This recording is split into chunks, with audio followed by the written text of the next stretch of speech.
Bueno, el tema de hoy es un tema que es continuación de todo lo que hemos venido dando esta semana. Y a veces puede parecer que no, pero el tema de hoy es la consumación prácticamente de todo ello. He decidido plantearos este tema en un principio, que aún no he expuesto en ninguna conferencia de las que he dado anteriormente. ¿Cuántos de los que estáis aquí habéis oído hablar que en nuestra denominación adventista se trataba de 6.000 años de historia y 7.000? ¿Una persona, dos personas, tres? Bien. ¿Sabéis cuando hace muchos años la gente entraba en la iglesia por primera vez?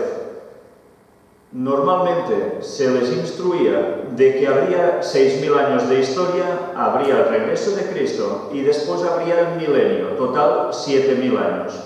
El número de la perfección, ¿verdad? El 7. Y han pasado los años, precisamente. Y por desgracia estos conceptos prácticamente han desaparecido de las iglesias. Si vosotros preguntáis a cualquier persona que lleve quizás 20 años, no saben nada de esto, a excepción que hayan leído algo por su cuenta, porque normalmente desde los púlpitos no han oído hablar de esto. Quizás hablamos de 30 años atrás y está sucediendo lo mismo, tampoco conocen esto. Y nos deberíamos remontar quizás a 35 o 40 años para que recordemos que de eso aún se hablaba. Y tristemente esto que ha ido siendo historia de las creencias de nuestra denominación, ahora se ha diluido. Es más, si ahora se trata este tema, hay pastores que tienen incluso exposiciones subidas a internet, donde se desacredita totalmente lo de los 6.000 años y el regreso de Cristo. Sabéis, a lo largo de este tiempo, en los cuales hemos presentado precisamente en nuestro ministerio del Cuarto Ángel las temáticas referentes a si hay fecha para el retorno de Cristo, hemos podido ir exponiendo muchísimos datos que son históricos, que pertenecen a la Iglesia Adventista, de los cuales hoy vamos a hacer un repaso, pero no solo de la Iglesia Adventista, veremos repaso histórico que va mucho más allá de la Iglesia Adventista. Y hemos dado tantos datos que hoy los concentraré un poco dentro de lo posible para que veamos a grandes rasgos qué historia hay detrás de los 6.000 años. ¿De dónde surge ese concepto? ¿Es cierto? ¿Es correcto?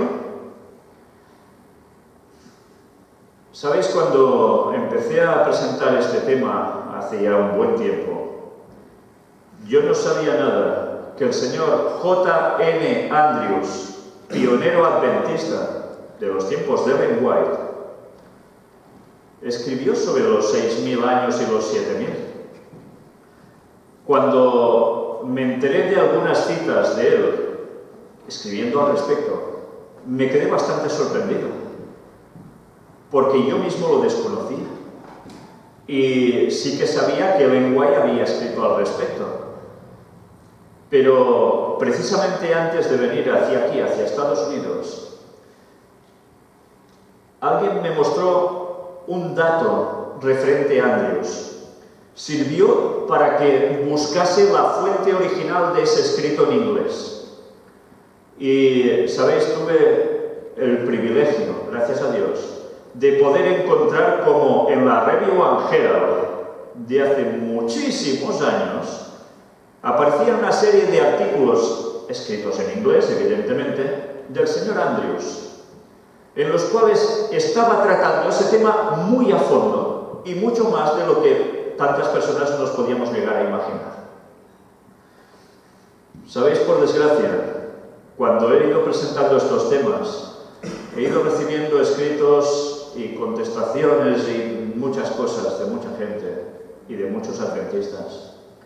De adventistas que además son líderes de iglesias y que dicen que 6.000 años, esto jamás se había explicado en nuestras iglesias, es falso, es mentira, te lo has inventado. ¿Quieres llevar al pueblo de Dios a la ruina? Pues yo siento mucho la ignorancia de estas personas, porque además esta ignorancia, cuando se pueden demostrar las cosas y no se quieren ver, realmente es una ignorancia voluntaria, que como dice Oseas, mi pueblo se perdió por falta de conocimiento. ¿Pero por qué? ¿Porque no lo sabían? No. Dice, por haber rechazado el conocimiento. Por tanto, se les ofrece el conocimiento y el pueblo dice, no, prefiero seguir por mi camino y lo otro para mí son historias falsas. Pues bueno, algún día tendrán que enfrentarse al juicio con Dios, a ver si a él le dirán lo mismo que me dicen a mí. Justo antes de venir para acá, un hermano de nuestra fe, un chico joven, me tradujo todos los escritos de J.M. Andrews que aparecen en la Review and Herald hablando de los 6.000 y 7.000 años. Y gracias a él os lo puedo mostrar aquí. No os lo voy a leer todo porque es extenso, iremos destacando algunos matices. Y mirad, le doy las gracias a José Amador Jara, que es quien ha traducido todo este escrito, y veréis que en medio de este escrito, en las letras negras, aparece algún comentario puesto por él, prácticamente para denotar una sorpresa o algo que a él le ha surgido. No lo he querido quitar de aquí, porque es la reacción de la persona que tradujo esto. Y bien, creo que no está de más ponerlo, lo veréis en rojo. Pero mirad cómo empieza esta serie de artículos. La gran semana del tiempo. ¿Qué es una semana? 7 días. ¿Y una gran semana de tiempo qué puede ser? Cada día terminamos. Claro, uno ya se plantea, esto trasciende una semana, va mucho más allá. Tiene que ser un periodo mucho más extenso si es la gran semana. Mirad qué nos dice. Él mismo, la gran semana del tiempo o el periodo de 7.000 años consagrado a la aprobación y el juicio de la humanidad.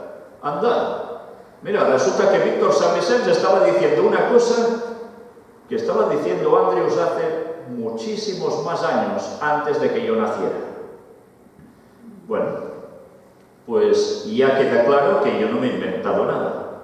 Sencillamente, ahora estoy recogiendo algo que ya los pioneros adventistas con un crédito total estaban mostrando. Este que veis aquí es el primer artículo que aparece en la Review and Herald del 17 de julio de 1883. ¿Cuántos años hace de esto? Ya lo veis, ¿no? Mirad cómo empieza. El día del juicio estaba señalado o fijado desde antes de la creación de nuestro mundo. Estaba señalado desde antes de la rebelión de Satanás y sus ángeles, para cuando ellos habían pecado. No fueron inmediatamente juzgados y consignados a un castigo, sino que fueron reservados para el día del juicio para ser castigados. Y cita Judas 6 y 2 de Pedro 2:4. Es evidente, por lo tanto, que cuando Dios creó a los ángeles, Él fijó el día del juicio. Era necesario que dicho día fuese designado cuando Dios creó primero a los seres inteligentes, los ángeles, aunque inocentes, fueron puestos bajo prueba, y cuando la prueba debía acabar, el caso debía estar decidido, si ellos habían sido fieles o infieles en el examen a través del cual ellos habían pasado. El día del juicio debe haber sido señalado entonces para marcar el cierre de su periodo de prueba, y es evidente por la razón de que ellos no fueron sentenciados tan pronto como ellos habían pecado, pero se les permitió continuar en ello y se les permitirá seguir de esta manera durante todo el tiempo que debe transcurrir antes del día del juicio. ¿Planteamiento acertado? Sí, ¿no? El día del juicio debe haber sido fijado, por tanto, tan pronto como se produjo la creación de los ángeles, para que fueran sujetos a él. De otro modo, ellos no podrían haber sido reservados a su resolución antes de ser castigados. Pero los ángeles existían cuando Dios creó nuestra tierra, tal como aparece en Job 38, del 4 al 7. Y entonces el día del juicio fue señalado antes de la creación de nuestra tierra y de la raza humana. Y así el día del juicio, designándose antes del pecado del hombre, no viene más temprano o más tarde como consecuencia de ese pecado. Es lógico, Dios, que sabe las cosas con anticipación, ya lo tenía todo previsto y prefijado. Cuando Dios creó al hombre, lo puso bajo prueba, como él había puesto previamente a los ángeles. Tras un breve periodo, el hombre pecó contra Dios y trajo sobre sí mismo la sentencia de muerte, pero porque habían algunas circunstancias atenuantes o exculpatorias en el caso de Adán, porque él no había pecado contra tan gran luz como hicieron los ángeles. Dios vio bien darle al hombre una segunda prueba, una misericordia que no fue extendida a los ángeles. Nosotros sabemos que esta segunda prueba de la raza humana terminará en el día del juicio, así que el hombre será juzgado en el tiempo originalmente fijado para el juicio de los ángeles. Y tenemos razón para creer que si el hombre no hubiera pecado contra Dios, la prueba bajo la cual el hombre fue puesto por primera vez habría acabado al mismo tiempo en que su segunda prueba va a terminar, a saber, en el día del juicio. La primera prueba fue para determinar la cuestión de si él sería fiel a Dios preservando su inocencia. Su segunda prueba es bajo circunstancias mucho más difíciles. Él debe recuperar su inocencia perdida y al mismo tiempo la aflicción debe probar su fidelidad. Cuando Dios creó nuestra tierra, Él indicó el periodo de tiempo que debe pasar antes del día del juicio. Y atención, porque ya vamos entrando en el meollo de la cuestión. Él empleó 6 días en la obra de creación. En el séptimo día, Él descansó de toda su obra. Él santificó el séptimo día para ser un eterno memorial de la obra de creación. Pero aparece que Dios designó los primeros 7 días de tiempo para indicar el período asignado a la prueba y juicio de la humanidad. ¿Cómo llega a esta conclusión Dios? ¿Se lo está inventando? ¿Nos está diciendo que la creación fue en 6 días y un séptimo de descanso, porque eso sería un reflejo del período en muchísimo más tiempo a largo plazo? ¿En 1000 años por un día, quizás? Vamos a verlo. San Pedro dice que un día es para el Señor como 1000 años y 1000 años como un día. Segunda de Pedro 3:8. Por esto, nosotros, cuando dice nosotros, ¿a quién se refiere? A los adventistas. Creemos que Él dio a entender no simplemente que el día del juicio ocupará el periodo de 1000 años, aunque este hecho parece estar revelado en Apocalipsis 20, el famoso milenio, ¿no?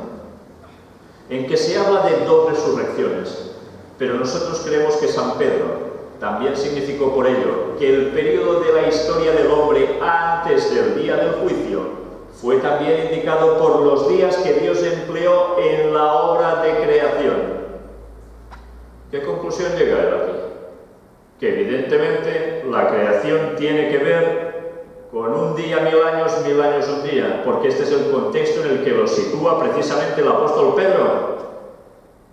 Bueno, nosotros creemos, por tanto, que al fin de los 6000 años desde la creación, el día del juicio comenzará y que ese día perdurará durante el periodo de 1000 años.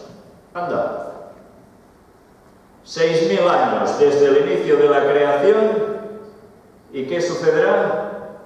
El día del juicio comenzará y se durará un periodo de 1000 años. ¿Qué creéis de esto? ¿Estaba alucinando Andrews? ¿Se estaba inventando algo?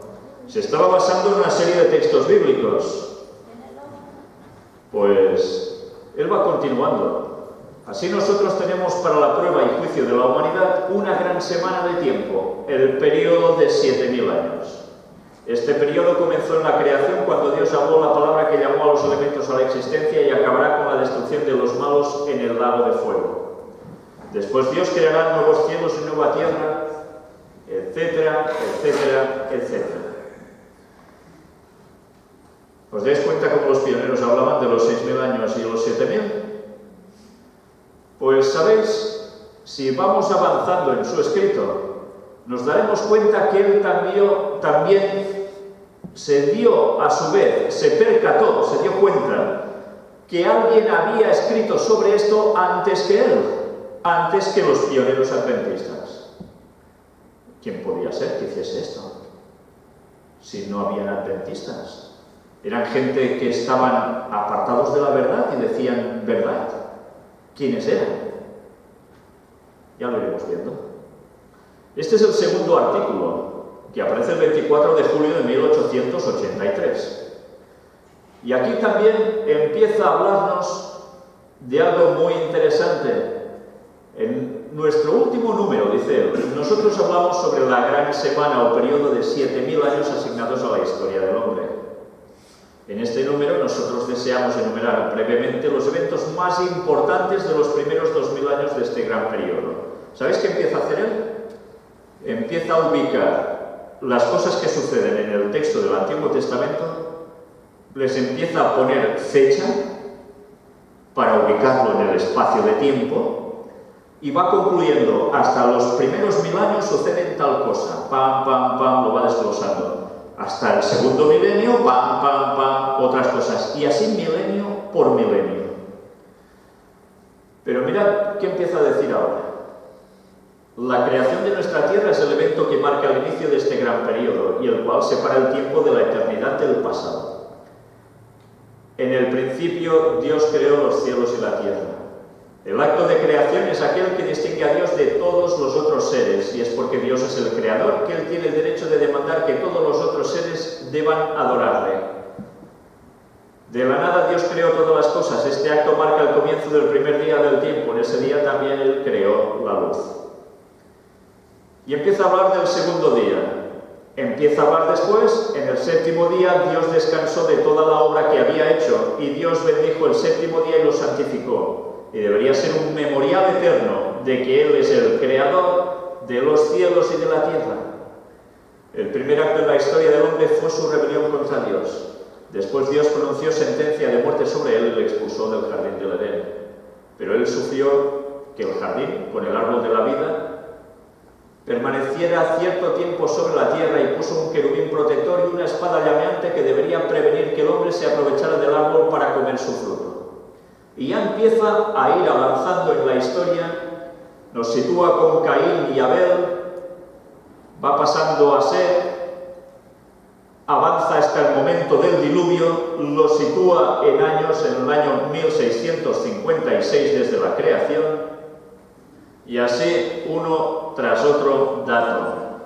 Nos habla de Noé, nos habla después de Noé. Bueno, con Noé es interesante porque hace un cierto paralelismo también con algo que evidentemente irá más allá en el tiempo. Y después de hablarnos de Noé, de su familia, del mundo impío, nos vuelve a ir hablando en un tercer artículo de algo más. El tercer milenio debe ser dividido en los siguientes periodos, desde el nacimiento de Abraham en el año 2009 hasta su entrada en la tierra prometida. Pasaron 75 años. Nos va situando y sigue avanzando. Va tratando sobre Abraham, sobre Taré, y después ya vamos a parar a Moisés, la cuestión de los hebreos en Egipto, en definitiva, Samuel, Salomón, después del rey David, las 12 tribus y unas cuantas cosas más. Y mirad qué llega a decir aquí. Alejandro Magno derrocó el imperio persa 331 años antes de Cristo, o sobre 3.789 años después de la creación. Atención a este dato. Los judíos hicieron su primera alianza con los romanos 161 años antes de Cristo, en el año 3959. ¿Sabíais que habían hecho alianza los judíos con los romanos? Que no. Esto fue el comienzo de la ascendencia de los romanos sobre los judíos. Esta alianza con los romanos fue renovada 20 años más tarde, sobre el año 3980. Y fuera de esta relación con los romanos vinieron grandes problemas a los judíos hasta su ruina final. La alianza entre los judíos y los romanos debe entonces marcar el fin de los 4000 años desde la creación del mundo. Interesantes datos. Este dato algún día lo vamos a seguir tirando del hilo, porque nos va a llevar a esa extraña conjunción que terminó siendo la Iglesia Católica Romana. ¿Judíos? ¿Romanos? Bueno, datos interesantes. Algún día lo desglosaremos.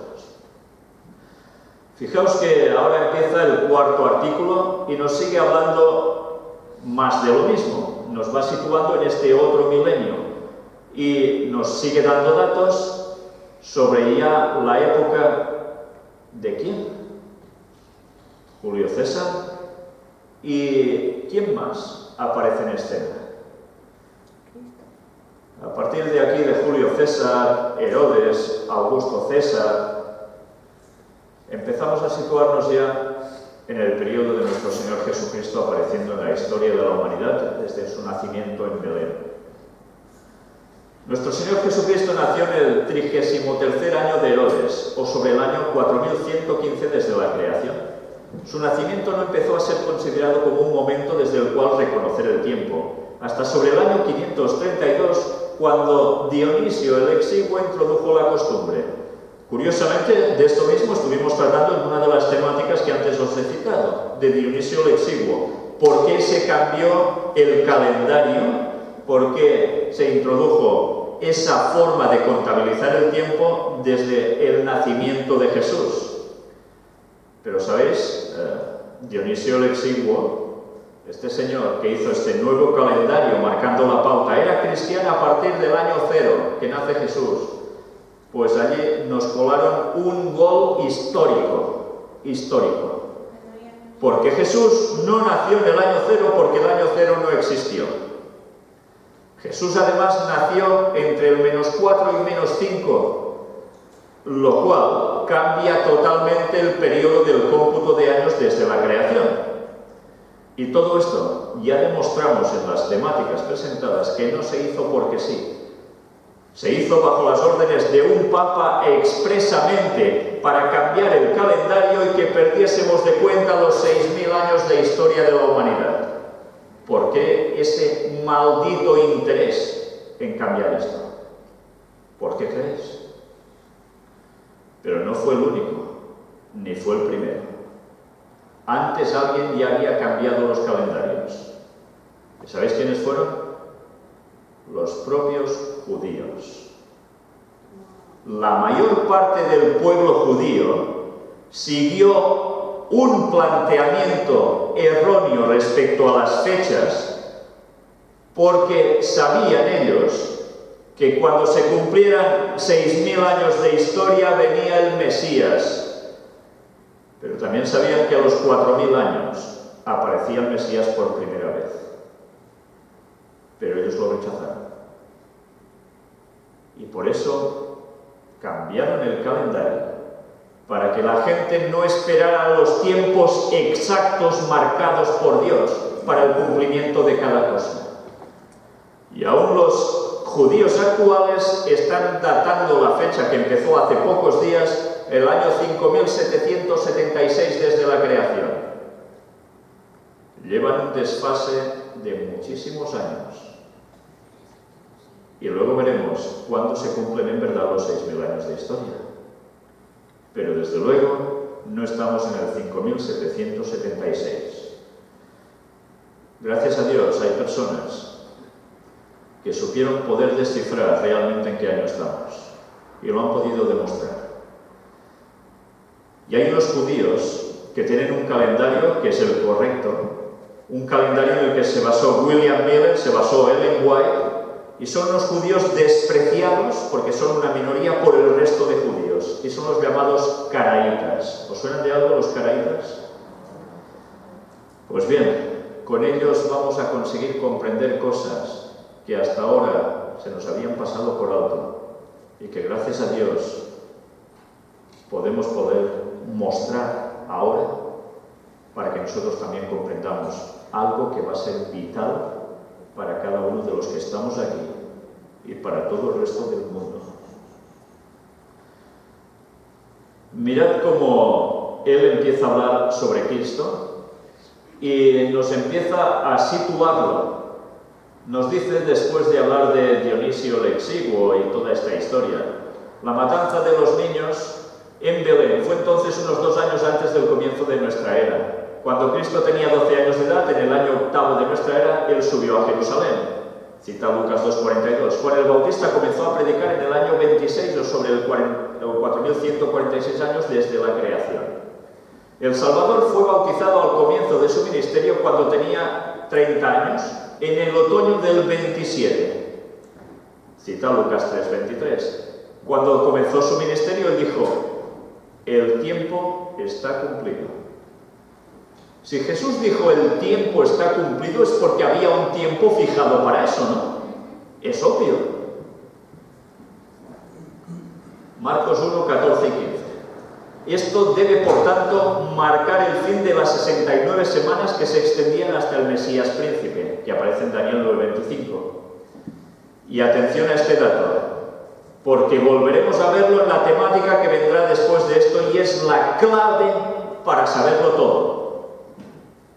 Y esto no lo está escribiendo Ellen White, lo está escribiendo J.N. Andrews. Cristo fue crucificado en la primavera del 31, después de predicar 3 años y medio. Esto ocurrió de acuerdo con la profecía de Daniel 9:27, que él debía ser crucificado a la mitad de la 70ª semana. La muerte de Esteban y el comienzo de la primera persecución es localizado por los eminentes cronólogos en el año 34, o 4154 desde la creación. Al siguiente año Saulo fue convertido. El concilio de los apóstoles fue montado en Jerusalén en el año 52 o sobre el año 4172 del mundo. Y diréis, ¿y cómo calcula él todo esto? Ya lo iremos viendo. Aquí hay algo también a destacar. Mirad la última frase, iremos enlazando con lo que el que ha traducido el texto, él ha remarcado. En el año 60 de la era cristiana, o 4180 después de la creación, San Pablo escribió su epístola a los romanos.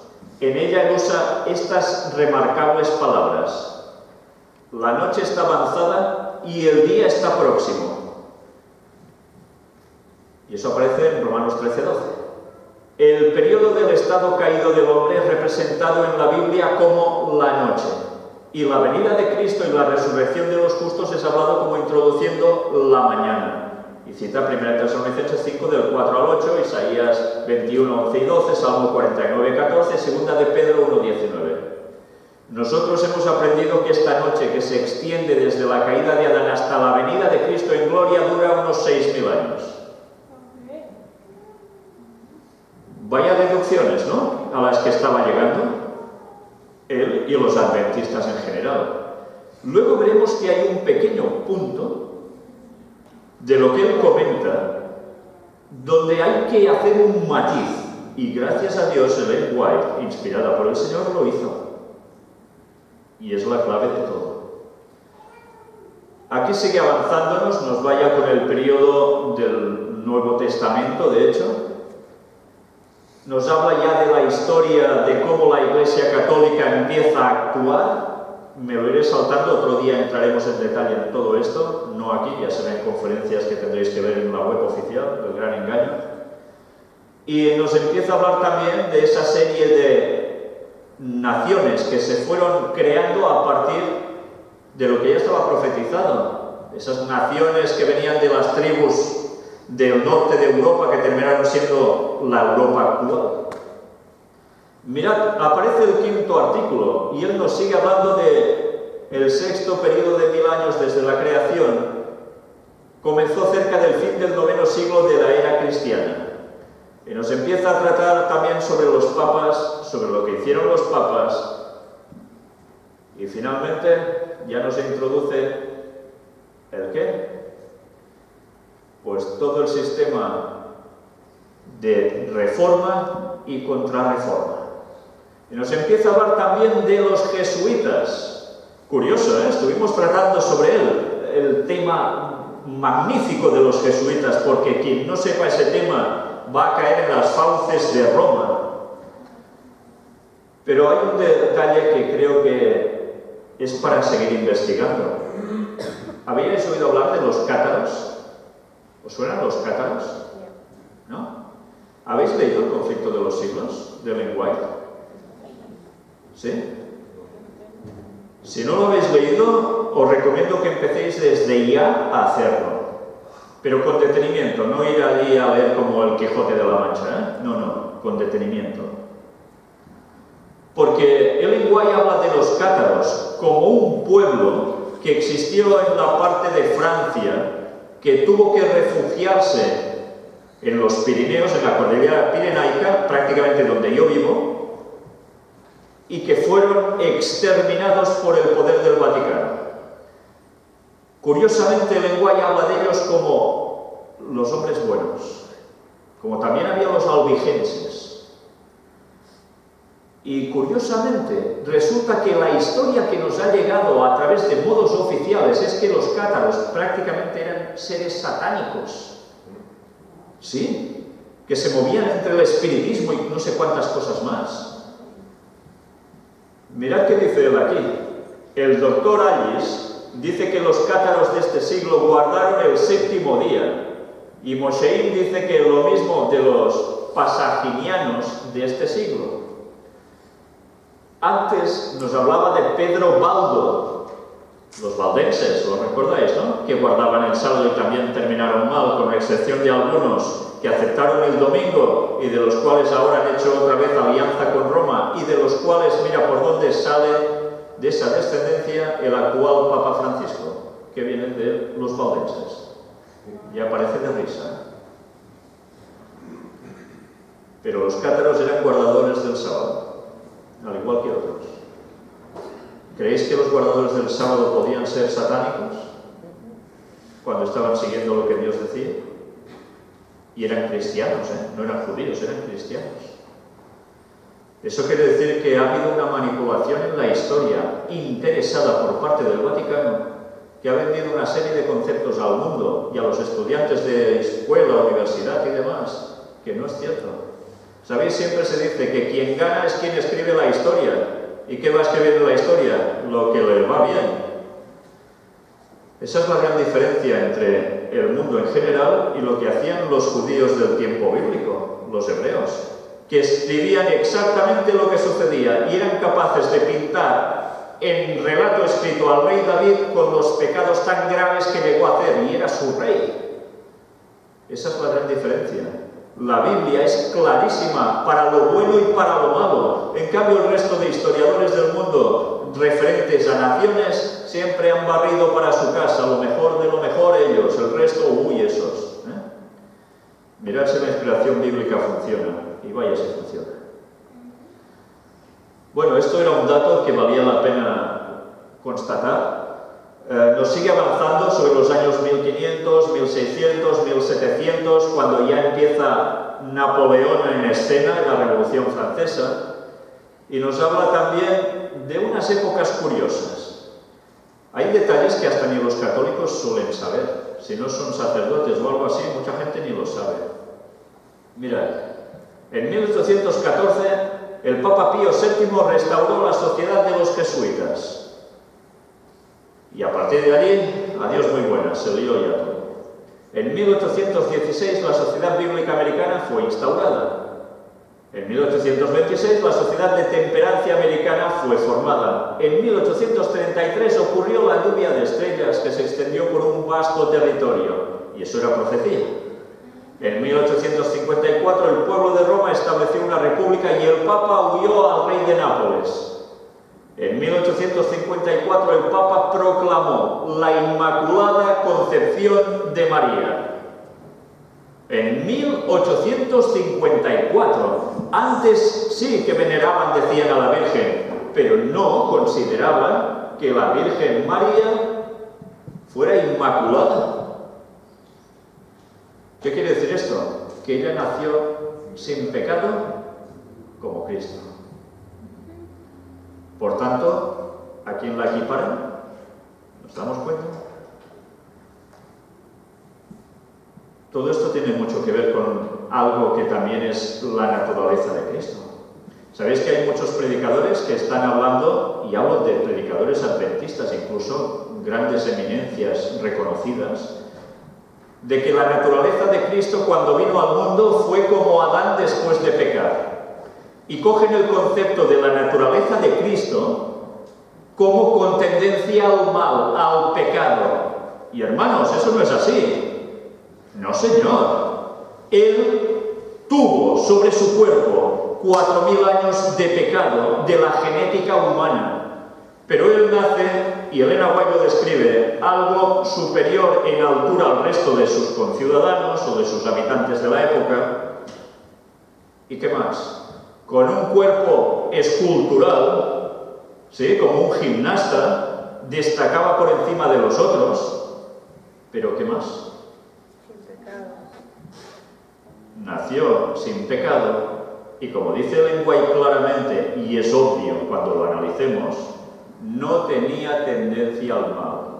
Nació como Adán antes de pecar. Y no sé por qué hay esas ganas de querer tomar a Jesús como si fuera exactamente igual en todo que nosotros. Y era semejante, no igual.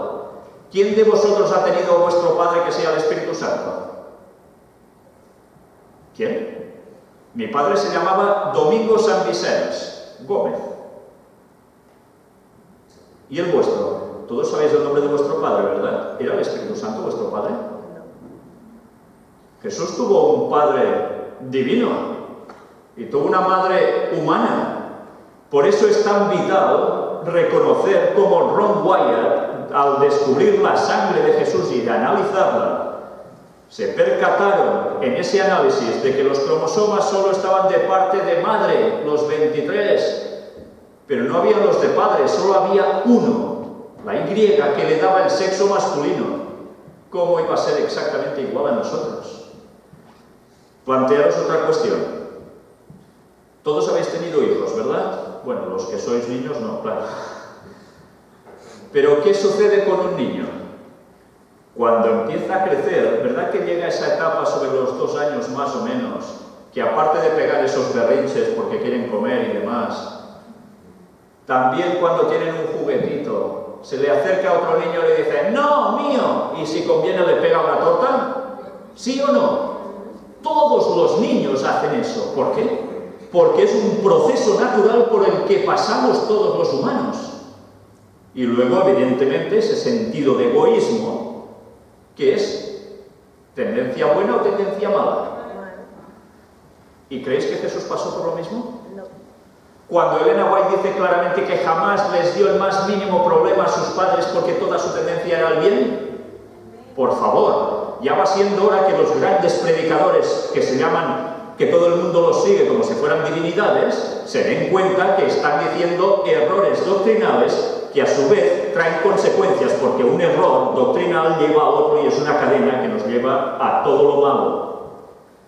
Ya va siendo hora de decir las cosas como son. Y que la gente, en vez de estar viendo predicadores continuamente por internet, se dediquen a estudiar sus propias Biblias, los propios libros de Ellen White, y a partir de allí saquen sus propias conclusiones, que todos somos mayorcitos.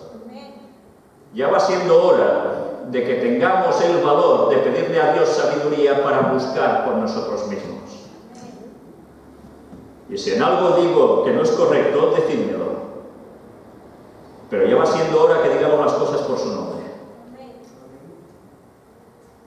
Bien, aquí va siguiendo esto. Y finalmente nos habla de sexto y último artículo. Y aquí ya hace una referencia explícita al día del juicio. Y mirad qué nos llega a decir. No fue entonces inconsistente que el día del juicio estuviese marcado para seres inocentes, y era bastante adecuado que el tiempo de ese evento estuviera indicado a nuestros primeros padres en su inocencia. Nosotros creemos que Dios escogió el periodo de 6 días, tal como es conocido por los hombres para la obra de la creación, a fin de representarles que en 6 días de 1000 años cada uno, días tales como son conocidos por Dios, Él cumpliría el periodo asignado al hombre antes del juicio. ¿Y qué cita? Segunda de Pedro 7 y 8 del capítulo 3. La gran semana de 7000 años que fue indicada por la primera semana de tiempo ha sido el juicio de muchos de los más sabios y de los mejores hombres durante un periodo de más de 2000 años. O sea que Andrews tampoco se estaba inventando nada cuando decía el periodo de 6000, 7000 años. Él sabe que hombres sabios de la antigüedad ya estaban diciendo lo mismo. Mira por dónde. Y a mí aún hay muchos que me siguen diciendo que es un invento. Qué incultura, qué ignorancia y además voluntaria. Porque quien se olvida de prejuicios es capaz de saber discernir las cosas. ¿Sabéis qué dice Ellen White? El peor enemigo del hombre son las ideas preconcebidas, los prejuicios. Y eso hace que la verdad que se sigue mostrando, la nueva luz que Dios va dando, sea relegada porque hay prejuicios. Hemos subido con conceptos que nos han inculcado y nosotros a veces pensamos que todo es cierto. Que llega un punto en que nos damos cuenta que las cosas van más allá de lo que nos han dicho y de lo que nosotros habíamos asimilado. Y ahora aquí es cuando nace la persona que en verdad es humilde y sincera y la que por el maldito orgullo se va a perder por rechazar la verdad que Dios va dando, por prejuicios. Sigue dando datos y ¿sabéis qué más nos llega a referir él respecto al fin de esa época para el retorno de Cristo? Pues si se ha basado en un día 1000 años un día, después nos habla también sobre el sábado, como referente a lo mismo. Mirad si no. Nos habla del sábado, nos habla de las fiestas judías, nos habla de las lunas, nos habla de un montón de cosas. Y nos habla también de algo que hacían los judíos por orden divina. Y era el cultivo de la tierra. Y que cada 7 años, ¿qué tenían que hacer? Hacer descansar la tierra, el barbecho. Pero también nos habla de algo más, de periodos de semanas de 7 años. 7 semanas de 7 años, total 49 años. ¿Y qué venía en el 50? El jubileo. Y el jubileo también dice que hacía referencia exactamente a lo mismo, al periodo del retorno de Cristo. Al igual que el mismísimo sábado, al igual que el barbecho, al igual que un día 1000 años un día. Y así termina el señor J.N. Andrews, hablándonos del final de todo, de la segunda muerte consumirá a los malos y el nuevo cielo y la nueva tierra serán creados en el cual los justos morarán eternamente y Dios será todo en todos. Y esto lo sitúa el día, evidentemente, al fin del periodo de los 7000 años. Cuando ya finalmente, ¿qué sucede? Empieza el año 7000 y ¿qué sucede? Justo allí, la destrucción de los malvados. Claro. Y a partir de allí, ¿qué viene? La eternidad sin mal para siempre. Bien, con esto he querido mostraros que Víctor Samisés no se está inventando nada. Aunque os digan que si soy un falso profeta, que si soy un ser satánico, que si no sé qué cuántas cosas más que oiréis de mí, que si he quemado los libros de Ellen White, no sé qué tonterías más. Va siendo hora de que busquemos las cosas por nosotros mismos. Y a partir de allí todos tenemos un cerebro y todos tenemos nuestra comunión con Dios para saber discernir si es verdad o es mentira cada cosa de las aquí presentadas. Una cita de Ellen White a tener en cuenta. Está en el deseado de todas las gentes. Capítulo 3. El cumplimiento del tiempo. Mas venido el cumplimiento del tiempo, Dios envió a su Hijo para que redimiese a los que estaban debajo de la ley, a fin de que recibiésemos la adopción de hijos. ¿Cuándo vino?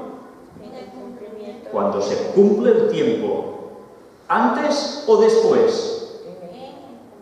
Justo cuando se cumple.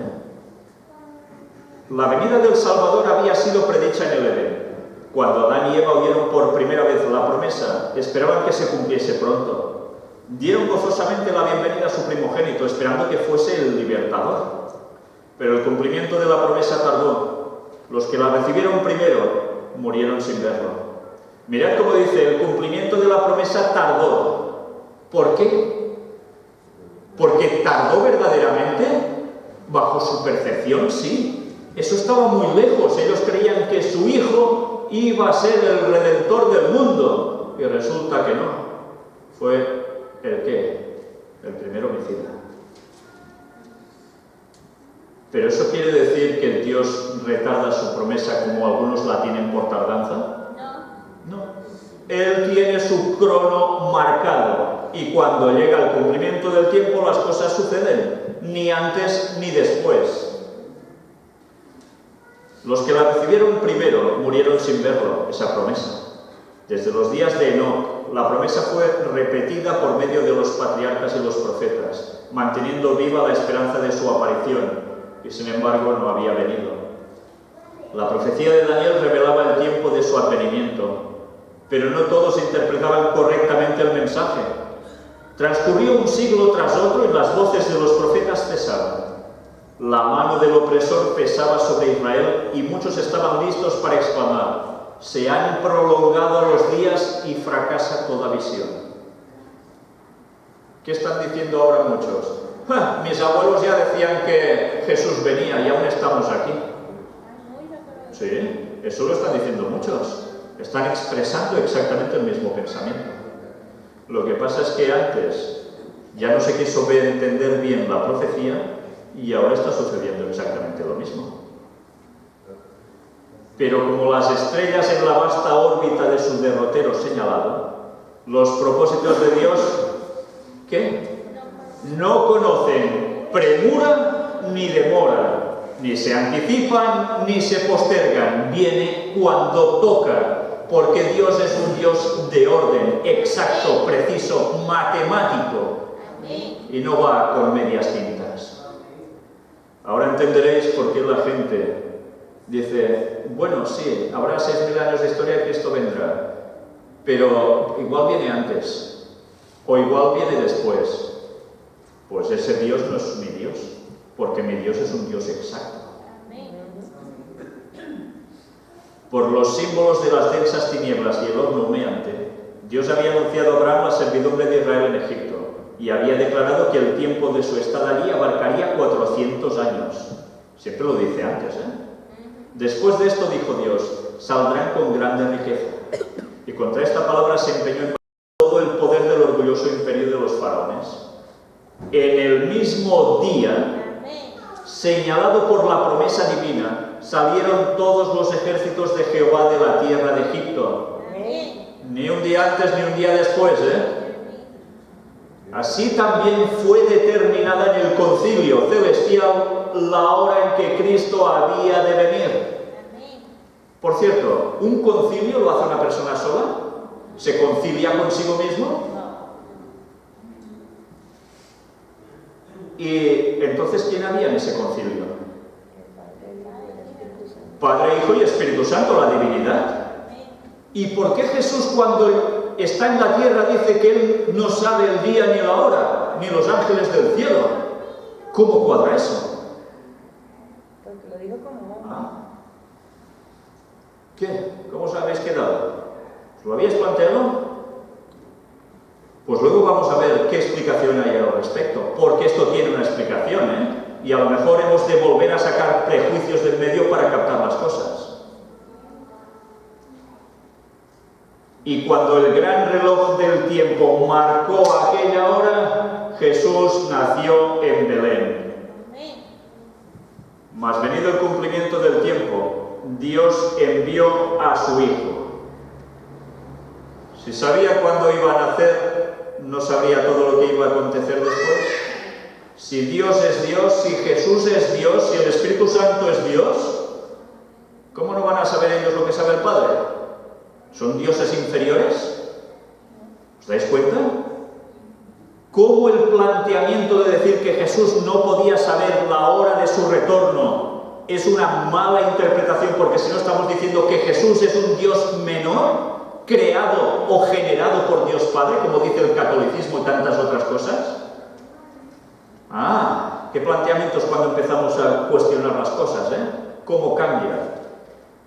Pues tendremos que descifrar todo eso para saber la verdad, porque si no nos están embaucando por un sitio o por el otro. Vamos a dejarlo aquí. Haremos un breve descanso y vamos a continuar con la temática ya de lleno.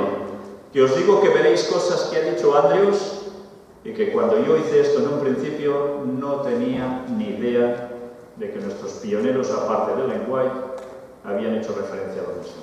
Gracias a Dios, que va mostrando las cosas y nos lo va mostrando para que lo encajemos y lo podamos demostrar a adventistas y al resto del mundo. Terminamos de momento con una oración.